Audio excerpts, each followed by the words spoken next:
신명기 8장 1절서부터 10절입니다. 내가 오늘 명하는 모든 명령을 너희는 지켜 행하라. 그리하면 너희가 살고 번성하고 여호와께서 너희의 조상들에게 맹세하신 땅에 들어가서 그것을 차지하리라. 내 하나님 여호와께서 이 40년 동안에 내게 광야길을 걷게 하신 것을 기억하라. 이는 너를 낮추시며 너를 시험하사 내 마음이 어떠한지 그 명령을 지키는지 지키지 않는지 알려 하심이라. 너를 낮추시며 너를 줄이게 하시며 또 너도 알지 못하며 내 조상들도 알지 못하던 만나를 내게 먹이신 것은 사람이 떡으로만 사는 것이 아니요 여호와의 입에서 나오는 모든 말씀으로 사는 줄을 내가 알게 하려 하심이니라. 이 40년 동안에 내 의복이 헤어지지 아니하였고 내 발이 부르트지 아니하였느니라. 너는 사람이 그 아들을 징계함 같이 내 하나님 여호와께서 너를 징계하시는 줄 마음에 생각하고 내 하나님 여호와의 명령을 지켜 그의 길을 따라가며 그를 경외할지니라.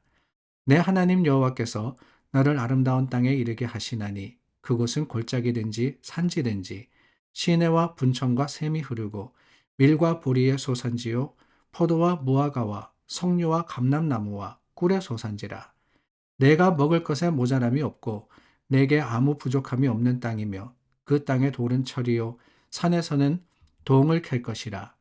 내가 먹어서 배부르고 내 하나님 여호와께서 옥토를 내게 주셨으므로 말미암아 그를 찬송하리라. 우리가 즐겨 부르는 찬송 중에 그런 찬양이 있죠. 먼저 그 나라와 의를 구하라. 2절 말씀에 보면은 그 2절의 가사가 이렇습니다. 사람이 떡으로만 살 것 아니요 하나님 말씀으로. 그 구절이 바로 오늘 본문에 나옵니다. 8장 3절 말씀이죠. 사람이 떡으로만 사는 것이 아니요 여호와의 입에서 나오는 모든 말씀으로 사는 줄을 내가 알게 하려 하심이니라. 물론 찬양의 가사로 사용된 유명한 구절이기도 하지만은 여러분 이 말씀이 유명한 이유는 또 있습니다. 다름이 아니라 마태복음 4장에 보면은 예수님께서 공생애를 시작하시는데 이제 예수님이 본격적으로 사역을 시작하시는데 가장 먼저 하신 게 뭐냐? 세례를 받으시고 40일 동안 금식하시면서 광야에서 기도하신 겁니다. 사역을 준비하셨고 그 사역을 준비하시는 40일이 끝날 때 마귀가 와서 시험을 하지 않습니까? 첫 번째 시험이 뭐냐? 이 돌들로 떡이 되게 하라라는 것이었습니다.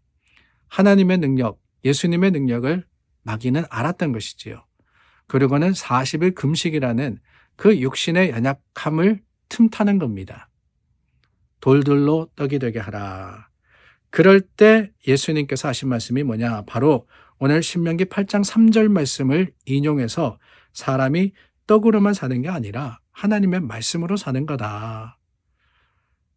이 돌을 떡으로 되게 하는 거 못하는 게 아니지만은 그게 중요한 게 아니다.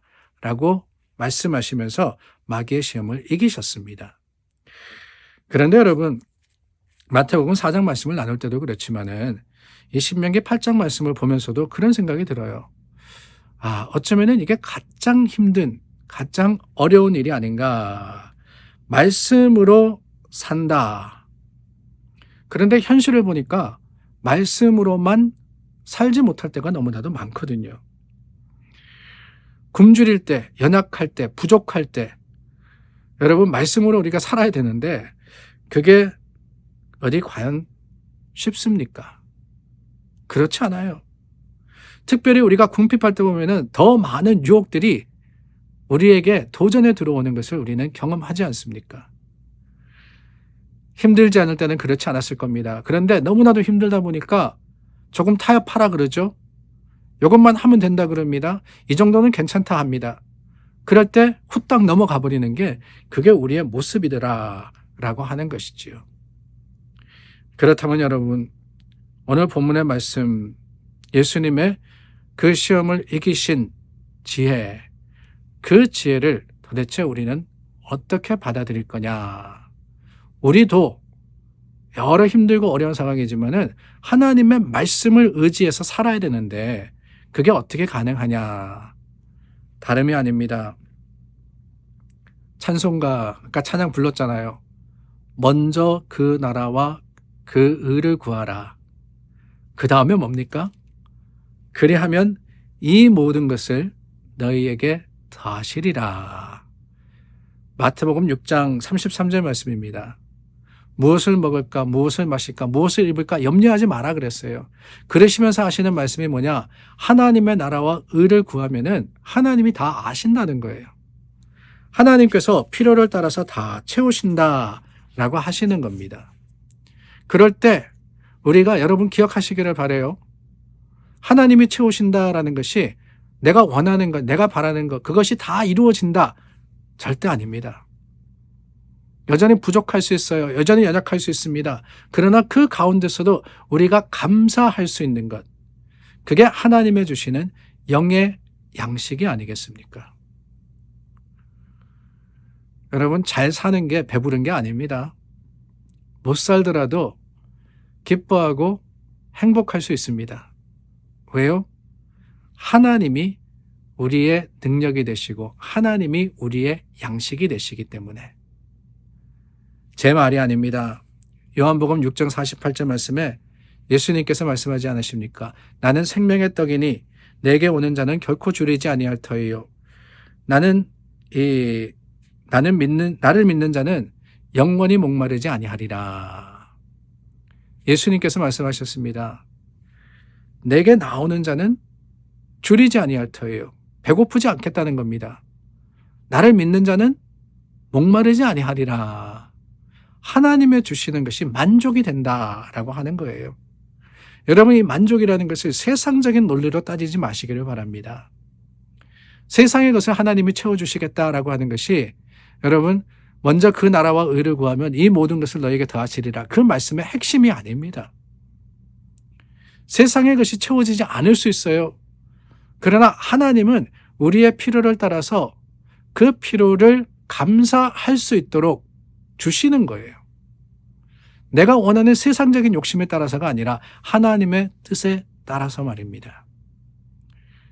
그게 감사가 될 때 우리는 진정한 만족과 풍성함의 의미를 깨닫게 되는 것이지요. 그렇습니다, 여러분. 먼저 하나님의 나라와 그 의를 구하시기를 바랍니다. 그러나 기억하십시오. 그게 내가 원하는 대로 먹고 원하는 대로 받고 원하는 대로 채워지는 그 은혜가 아니다라고 할지라도 우리는 여전히 감사할 수 있고 여전히 우리는 만족할 수 있습니다. 왜요? 하나님이 주님이 그러셨잖아요. 나는 생명의 떡이고 영원한 생수이기 때문에 내가 너와 함께 할 때 네가 만족할 수 있다라고 말입니다. 그 주님으로 인해서 넉넉한 저와 여러분들이 될 때 하나님께서는 우리에게 더 좋은 것, 더 풍성한 것으로 충만하게 채우시고 우리의 필요를 따라서 하나님의 거룩하심을 드러내 주시리라 확신합니다. 사랑하는 여러분, 오늘도 그 감사가 저와 여러분들의 자랑이 되는 오늘 하루, 귀한 하루를 사시기를 예수님의 이름으로 축원합니다. 기도하겠습니다. 참 좋으신 하나님 감사합니다. 하나님께서 우리의 만족이며 하나님이 우리의 능력입니다. 주님이 함께 하심으로 인해서 감사하고 주님이 우리 가운데 임하심으로 인해서 찬송하는 성도가 되게 하여 주시옵소서. 예수님 이름으로 기도드립니다. 아멘. 오늘도 만족하는 하루가 되시기를 예수님의 이름으로 축원합니다.